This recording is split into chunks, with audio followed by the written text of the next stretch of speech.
still we grind. From the darkness to the light we claim. Still humble in the struggle, still proud of our name. All right, welcome back. Season 2, episode 21. Back with the fellas again today. Today it's gonna be a really heavy topic today, but we're gonna try to shed some light and positivity on it, even though it's a dark topic.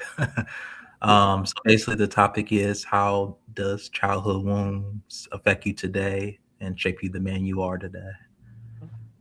Um, I know for me, I grew up, um, you know, really without a father, um, and he was really evil. He definitely was evil. He was stuck in his own ways. He, never said "I love you, son."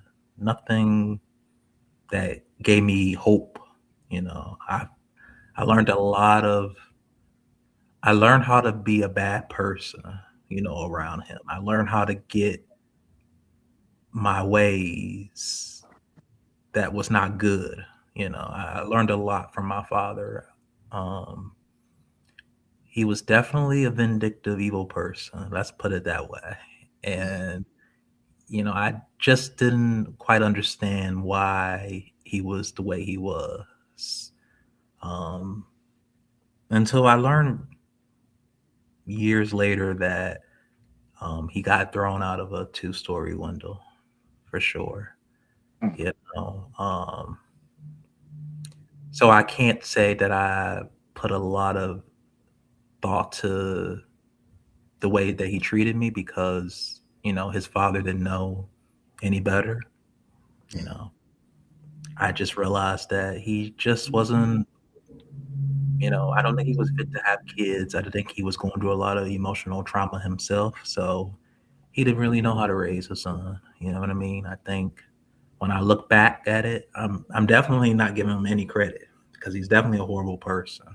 But I can look back and say it now, from an adult to my childhood, that he is not the type of person that should have ever had kids, just to be honest.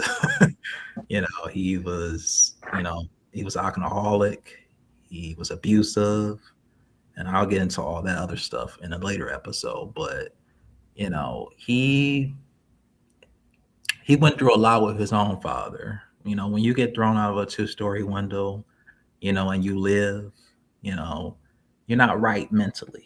And you never went to therapy, you never processed anything. And how it affects me today is still like, some days, when I have flashbacks a little bit of the things that he would say and the things he would do, how he would treat me, and I'm still going through kind of therapy myself because of those things, and because of those triggers that I see, in some of my other close friends that would kind of remind me of him, you know. Um, but I'm taking it day by day. I'm not gonna let him control my whole life. Um, and I think that the thing that the things that I learned from that is, I learned how to be resilient.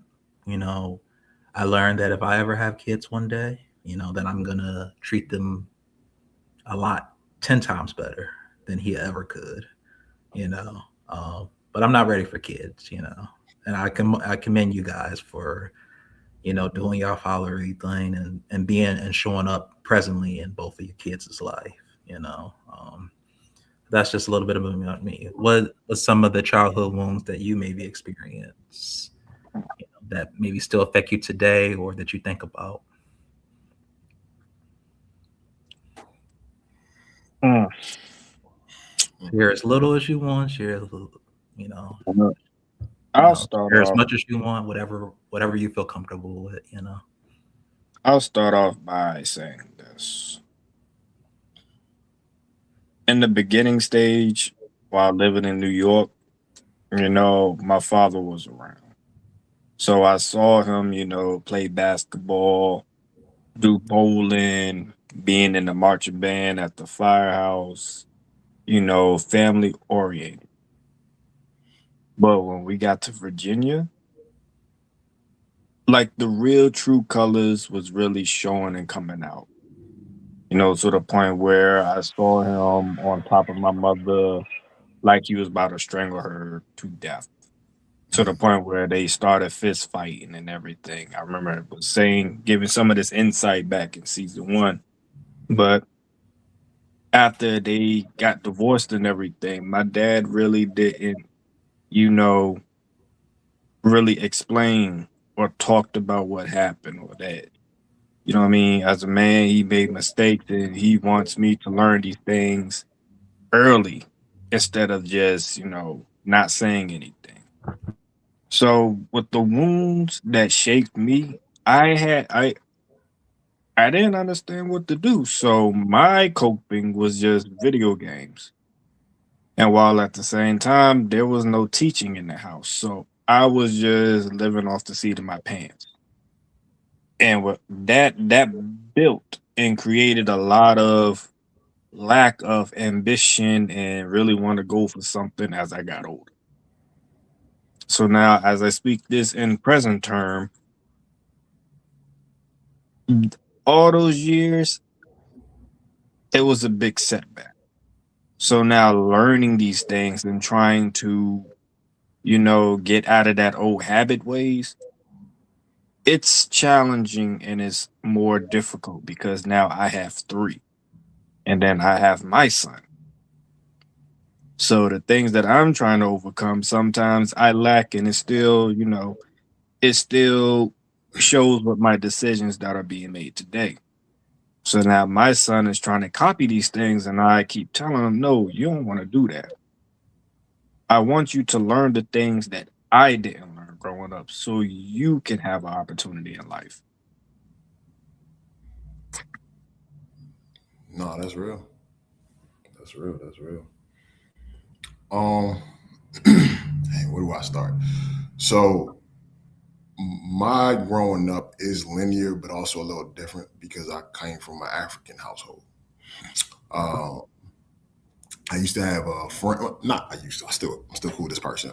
He's Mexican, and me and him actually got cool because we bonded off how similar our folks were. Where there is no crying, there is no, you know, you got to be number one in everything. And when you are number one, there is no such thing as, uh, oh, I did good at this. Well, such and such down the street got X, Y, and Z. How come you ain't get that? Like it's like you never good enough. You deal with a lot of self-esteem issues, and growing up, especially being born in the U.S., I really couldn't. I mean, now you see it. There's so many aspects now of Caribbean and African, like um, shall I say, standards now that you can connect with people and such and such. When I was coming up, there was none of that. So you could imagine, the high waters back then, you got made fun of. The dashikis, you got made fun of. You know what I mean? All types of names, you got all that. But my folks never knew how to handle that. All they were just like, it was either no less emotion with me, and how come you can't handle it, or the silent treatment. So what raised me, and I always say this, you know what I mean? And let me put this disclaimer too. Like I love my folks, whatever, what I mean? They've always done what they could. It's just they had to grow up fast, and then they thought their son had to grow up fast too. But the things that raised me was Fresh Prince, Martin, Family Matters. Those Mm. are the two shows that raised me straight up. And and I don't say that to disengage or say that my parents didn't try. No, but that's how I understood the world. So I remember it got so bad. I remember this vividly. Like by sixth or seventh grade, it was this girl that I liked a lot. And she just walked up to me. She's like, "Hey, I want to tell you something." I'm thinking she's gonna talk to me. She's like, you lick your lips a lot like the show In the House. Like, are you trying to be LL Cool J? And I was like, oh, am I doing that? Not knowing that I'm trying to pick up patterns from everything because I felt like that's the only way I could survive. And growing up fast, I'm in an environment my parents don't understand, so I can't go to them about things. So I was getting into things, right? I was jumping out the window, jumping off the porch, as they say, doing things that I wasn't supposed to do. And when it came time to talk to my folks, it was like, oh, you're the worst of the worst, or you terrible, to the point where my mind was just like, all right, I'm the black sheep, so I'll never get any better than this. So whatever I want to do, I'm gonna do. And it took a long time for me to understand. You know what I mean? My father was there, but he worked so much, it was like magic. You know what I mean? My mom's was trying to run a household with 3 other boys, trying to be stern. So there wasn't a lot of hug, kisses, all that, right? It wasn't until like I started getting towards high school, I seen it from my younger brothers, but not myself. So I was like, okay, I guess, like I said, I'm the odd man out. So for me, it was peculiar. It was peculiar because as I got older, I see my cousins and my little cousins and everything. They had like a space for them to grow. So they got to learn more of their culture. They got to connect with more of their people. But for me, it was like, I'm forever going to be the ugly duckling. And I just got to rock it like that. Now with a daughter, she can tell you, she gets to a point where she like mushing me like, Dad, stop kissing me. No, get off me, get off me, get off me. It's like, I'm just like all in her face, But I feel like, and I've talked to my parents about that, and I'm still doing therapy as well, healing. And I'm learning that there were aspects where I felt that I had to put myself in survival mode to understand certain things or get through certain things, block out certain things, because again, I couldn't get it from my folks. I could tell them like the average stuff. Hey, look, this is going on in our neighborhood. Do you know nothing about it? My dad would either be silent or he'd be like, hey, well, go ask your mom. And my mom like, oh, well, don't worry about that. If it's not your school, if it's not this and not that. But to me, that's like, that wasn't life. So, but yeah, that's pretty much that for me. Do you guys feel like, since you both like had bad, well, I wouldn't say bad, I would say more like stern for you, Tim, and not so well for you, Will. Do you feel like your parents,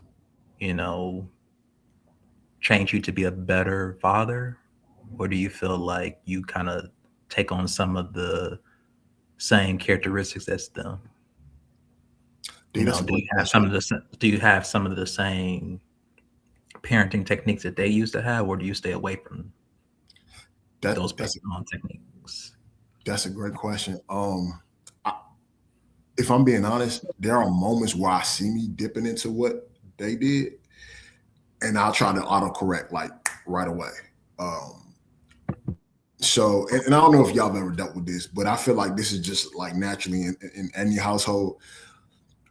So I used to have a phobia of just doing math because I remember what it was with my mom's. What's 1 + 1? If I didn't know it, it's like you got what for, you got yelled at, everything. And that would kind of start, pulling you in. So like when I'm teaching my daughter, I noticed that she starts to get a little like, oh, I don't know it, so I'm a failure. And I would stop everything like, oh, wait, take a breath. Let's breathe. You're okay. Understanding that that's the same thing I go through. I would say for me, if I am starting to dip in the negative format of how they were teaching, I would try to autocorrect. But I would say them raising me is making me a way better parent. I will say that.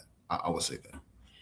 Even with some of the positive they've shown, I've been able to like become a better parent. I would say that.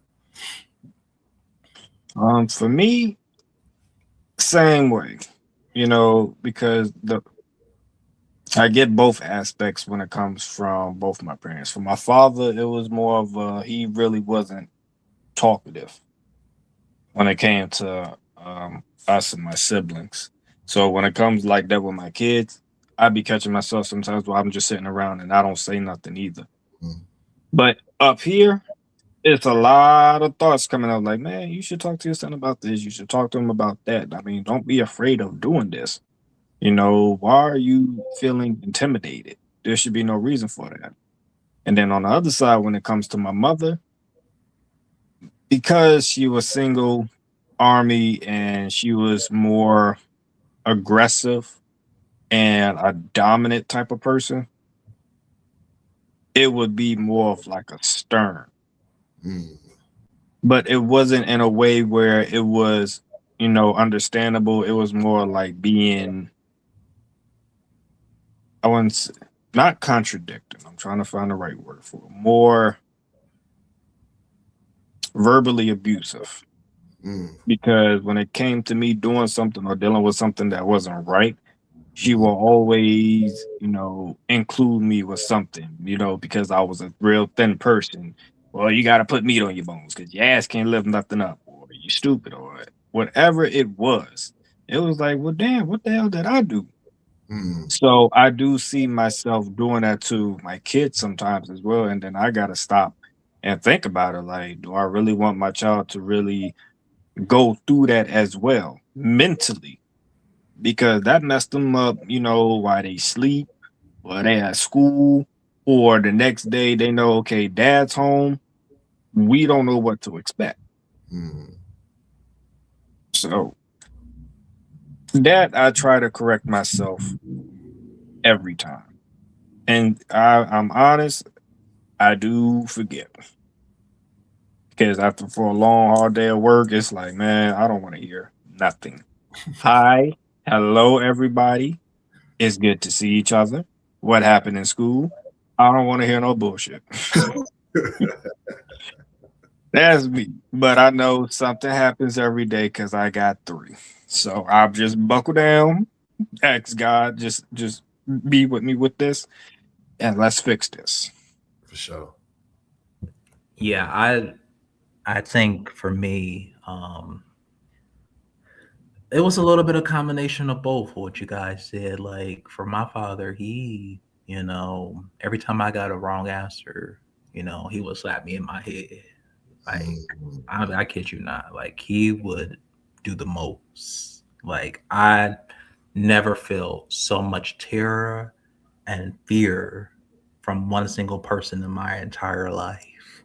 I know we're supposed to fear God a lot more, but I know God is going to do it in the righteous way if I act out or whatever.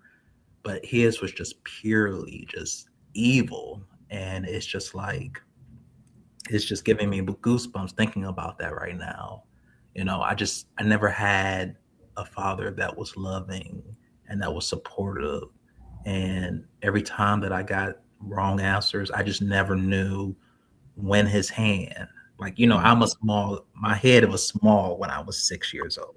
Mm. So imagine somebody that's like three times your age and their hands as big as mine's now, right? Mm. Yeah. You just never know, you know, when that hit was going to come, and I think about that every day, and I have a lot of animosity, towards my father. Like, I've been trying therapy, but that's just the one thing that I haven't really gotten over. And I'm still, processing all of the emotions that go along with that. I think that, you know, he he was, and he never really apologized. He never really said any that he was sorry. He never just went on carrying his life like everything was okay. Um, but I think he had a lot of internal trauma himself. So, I guess I can't really, hold him to a whole lot of accountability because, you only know what you was taught, right? Right. And you know, when your father throw you out of a two-story window, when your father don't pour into you, despite that my grandmother said he had a good life, she sugarcoated the hell out of the story. Mm. When I found out everything that was going on with my father, Mm. she just did not want to tell me the truth at all about what was going on.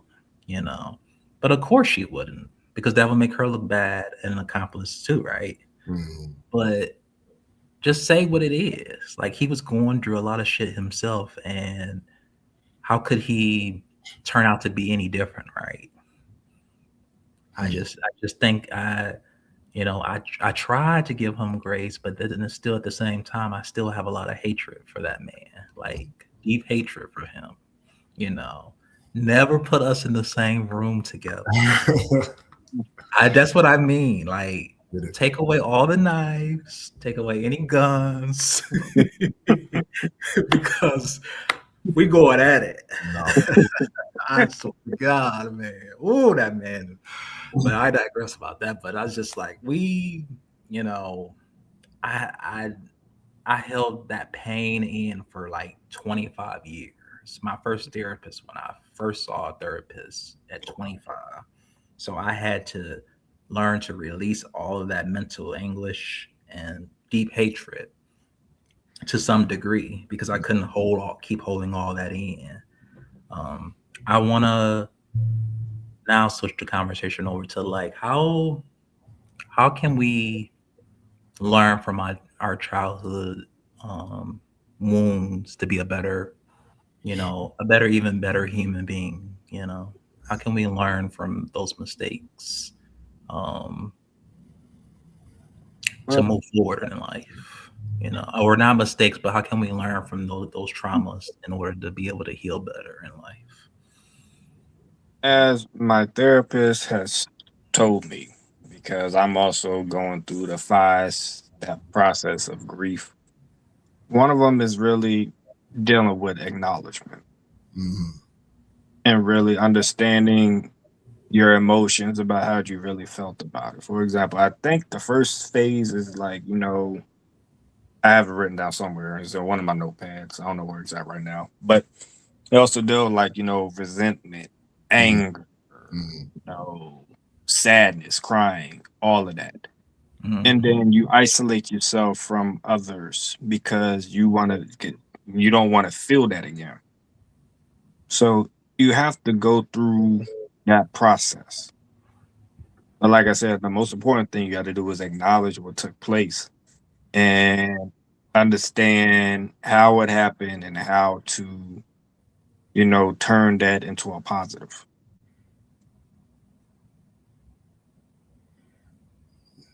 No, I agree with that. I definitely agree with that. I think almost the same thing, like you said, Will. Like even talking to my therapist as well, and I want to acknowledge that I'm so proud that we all do therapy, though. Like it's definitely a safe haven, or somewhat of a safe haven in that regard. But unpacking, to me, that's the biggest thing in the mind, because first and foremost, the mind is the most sharpest tool, but also the most dangerous tool. Whatever we've gone through emotionally, it will turn it into an image that is beyond whatever the person's situation is. So sometimes giving yourself that solitude to unpack what it is that you dealt with, what you're going through. Like you said, think about, and if you got to talk out loud or write it down or punch a pillow, but get out the resentment aspect. Then realize also, in case you were still alive, you were still moving, you were still functioning. So you can get better at some point, right? And understand that good or bad, I think that you said it earlier, and I love the heck out of that statement, that realize also that, they're coming from the place of all they could, from what they learned from whoever, right? Like your father, my dad didn't really get to know his dad. He moved militant. That was him. My mom came from the church, but at the same time, in her mind is like, hey, the world is wow. So take care, so let me put everything that I feel needs to be safe in a bubble. That's their process. Now, we can all be like, what? That's crazy. But I feel like at the end of the day, you realize this is the lane they came from. You don't have to go down that same lane, but unpack all of that. Know that you're still alive, and then just walk in your own function. Do the therapy, do the work. It's going to get easy. I'm not going to say it's going to be easy and you're going to forgive everybody, right? Or you're going to love everybody, but it gets easier. It does get easier. Yeah, and I say I don't want to sound hypocritical because I'm still going through a lot. with my father and just people that made me mad in general, with exes or just friendships that didn't go well. But I think that um, you have to learn, to forgive people, and I don't think that I'm ready to do that just yet.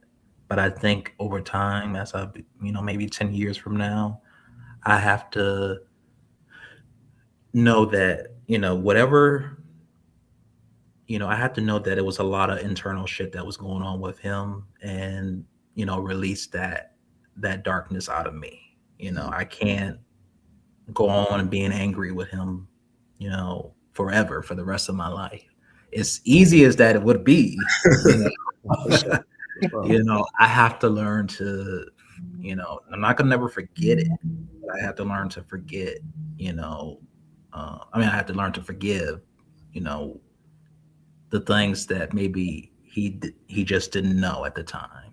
You know, I guess he really didn't know how to be a father, and that's just a really statement that I'm gonna always continue to be. Because when you get talked to nasty, when you get talked to treat, and when you physically abuse yourself, like everything that you learn is just really cyclical, and it's gonna go transfer down to when you have kids, like because when his brain is thinking, well, that's how my father treated me, so why should I treat him any differently? Mm-hmm. And I think to myself, somewhere along the line, we have to break our patterns of whatever our parents taught us in order to be able to be better parents or be a better human being. And I just always wonder, had we had this conversation, because this was the last conversation that I had with my papa. He's still alive. And I will say, keep it at that.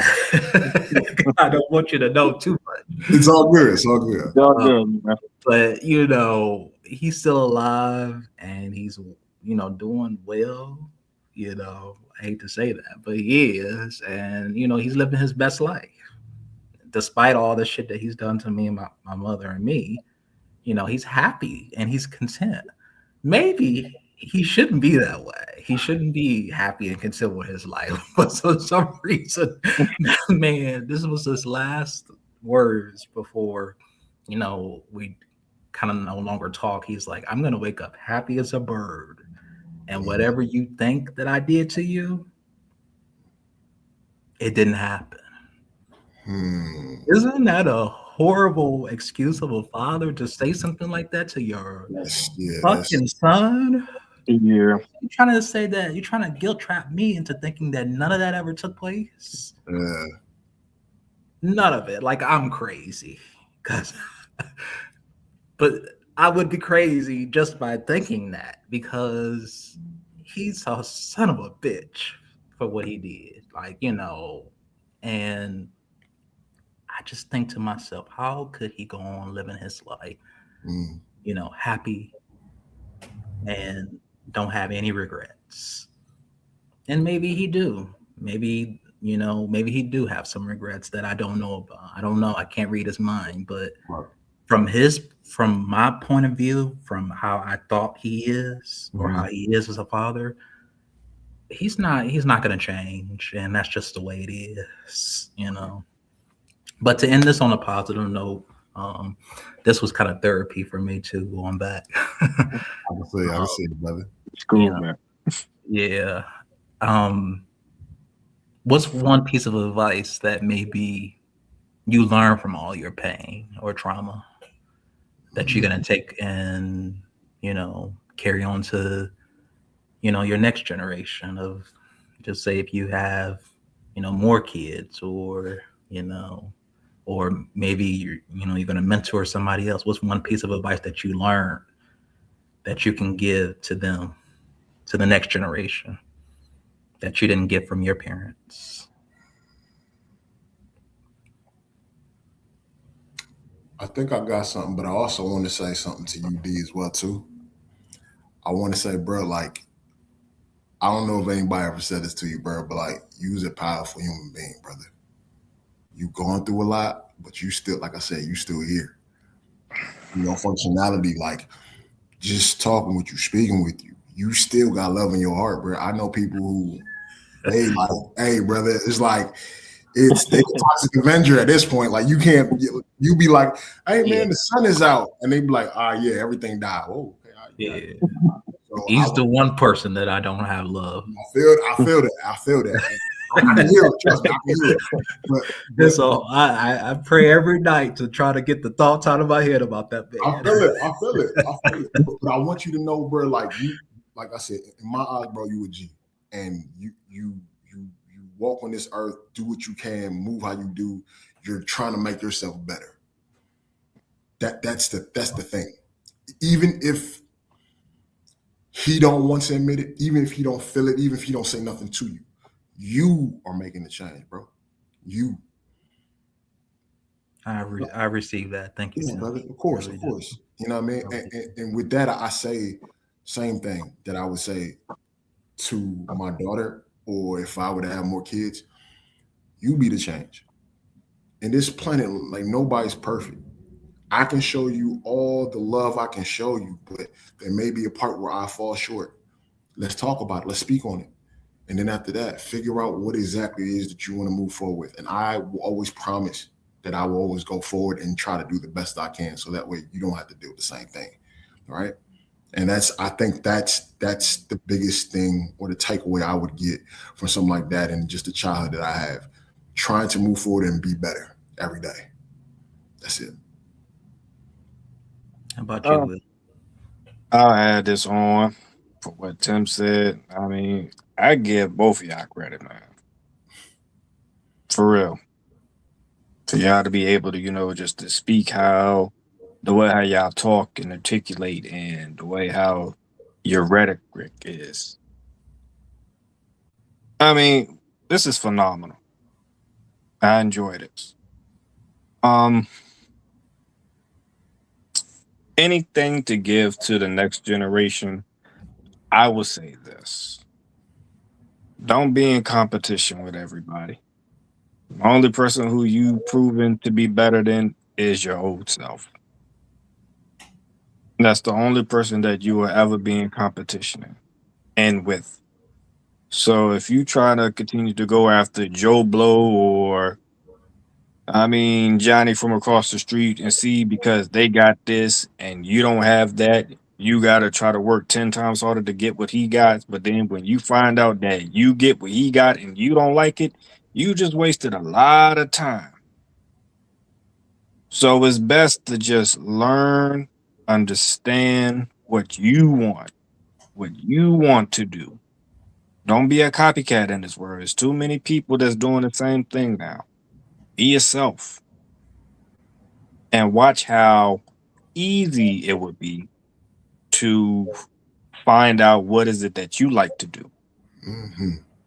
And most importantly, there's going to be people that's going to be very judgmental and going to say, I don't like that because you do it, or I don't like it because whatever it is, whatever that they don't like that you like, you keep enjoying and doing what you like. Don't let nobody kill that down for you. Sure.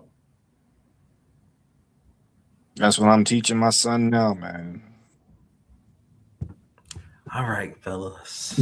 We're going to end this on a positive note here. I want to thank you for being vulnerable tonight, for sharing your stories. I know it's not always easy, to do this on a public platform and, have men. But I think our audience, what I like about our audience is that they're always messaging, they're always, showing us love. And, it's always going to be something that they can take away from these episodes, because the hope is to inspire the next generation of men, or this generation of men, to do better than even us, or to get better. The whole point is to just to get better in our mental health, and we want to continue to keep that going for as long as we can. But my last piece of advice to men that's watching this, you're going to your struggles do not define you. Your trauma doesn't define you. It's just a part of you. It's not, You know, it's not something that you say, hey, I got abused, or hey, you know, I was raped. Whatever happened in your childhood, you know, that's just your story. And, you know, you need to turn your pain into profit. You know, you need to learn how to articulate yourself and say, this is what happened to me when I was a child, and this is how I'm going forward, and this is how I'm going to help other people. Because it's no good to hold all that pain inside you and never share it with anybody. Like, you got to be able to trust someone. And, you know, that's a whole nother topic within itself, just being able to trust people, because Yeah. it's hard in this life to trust people with the stories that you tell. Because believe me, I had a lot of people that backstabbed me, the things that I told them, and they would take and run it off and tell exes, and Mm-hmm. it's a whole mess. But that's a whole other conversation for another day. So, But I do thank you guys for just being vulnerable and coming on here and sharing, you know, because it's going to help someone. I know it is. But other than that, we got to go. Can't be here all night. All right. Take care, fellas. All right.